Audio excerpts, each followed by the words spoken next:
ba tey maa ngi si tim aba bi di leen toppal mais lii émission mantane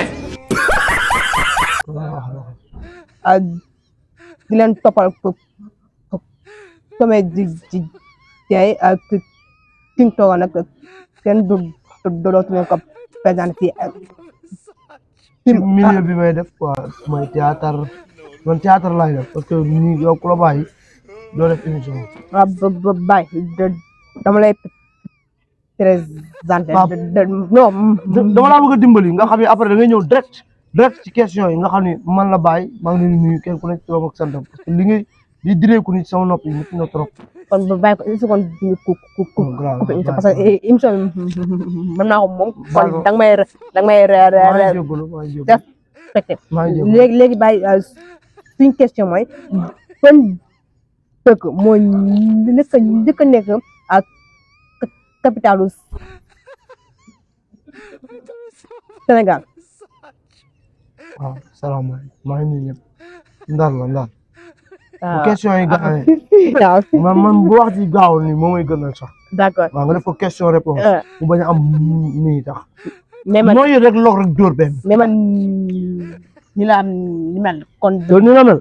ak sa digganteeg yàlla. li ma lay woon. waaye kii kuy faram.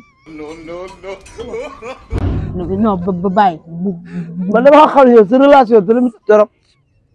ki ngay génnal dina la sonal trop di nga sonal sa far trop parce que alxuraan li àq la yow koy génnal bu dee dalaa bëgg a takk xoolal loo teg ci loxo may ko premier cadeau parce que yow li àq la ah non nit dañuy waxtaan dañuy waxante dëgg gis naa ko dër ba tàyyi waaye lii wagon bi jaar ci raay bi sax moo gën a métti xërërëm gi nga nekkee maa ngi jégalu dama la doon xaale onam bu ko coupé baal ñu wax baal ma. déedéet waaw baal ma parce que nit ñi ñoo may seetaan te am na bu ma ko comportoo sama rôle tolu journaliste dañ ma ko. yow journaliste nga.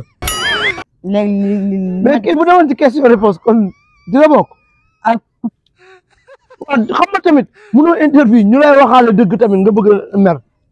waaye nag waxal benn question baax na waaye dara coupé waxaat ma benn question. ma lay posé yow nga ne fi di ma. waaw. waaw baal ma xasuma la léegi waxal. defal émission bi pour ma question man maa doon posé question man papa naa ci moom na ku.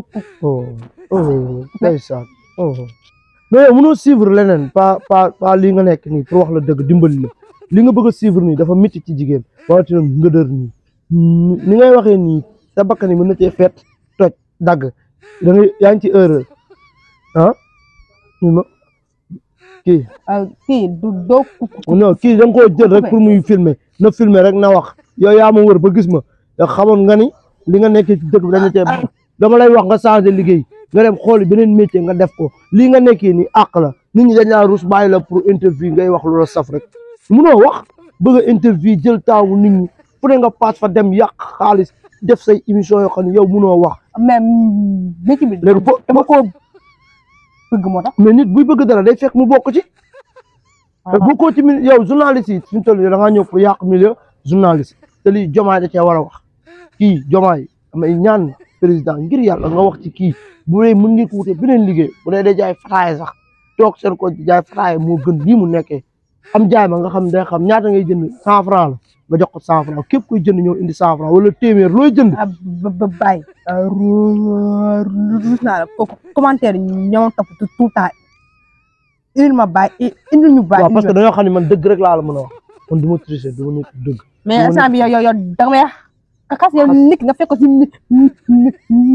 métier nga naan da nga koy bàyyi. waaw baal lii du sa métier waaye yow tamit nag information Diomaye mi ngay wax nit ñi instant ñooñu lu ma dal ci suuf fa man fu ma nekk surtout. paralu Diomaye. waaw da nga see dama koy nokk man.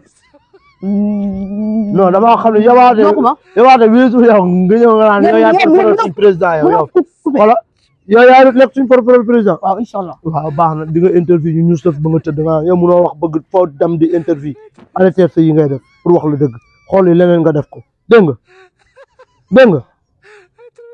te da ngaa dir ba yàqu yow loo bokk ak Awa ni ngay waxee lay waxee kuy kooku kooku maa ko tane tane ka mu ma angale nga mu ma angale yow moom jotuma posé question bi man nga ba léegi posé gu ma question benn question la ma fi laaj Ndar capital Sénégal amoo beneen waaye yeneen ni ngay waxee day gudd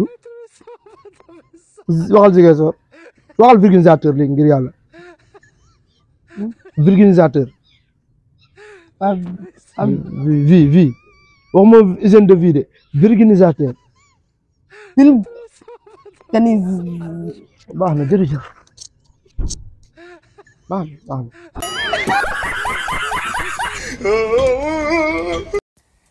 voilà mi ngi na gis ngeen sama compte bi dañ ko piraté waaw mais nag yàlla baax na ah ñun ñoo ko liyoon ñun ñoo ko liggéeyoon mën nañ ko liggéeyaat léegi dama leen di ñaan rek ah ngeen ñëw fii si compte bi léegi si compte bi li nekk laa nekk ngeen ñëw ngeen abonné fii rek ah dama leen ko ñaan ñu mën a continuer liggéey bi incha allah merci beaucoup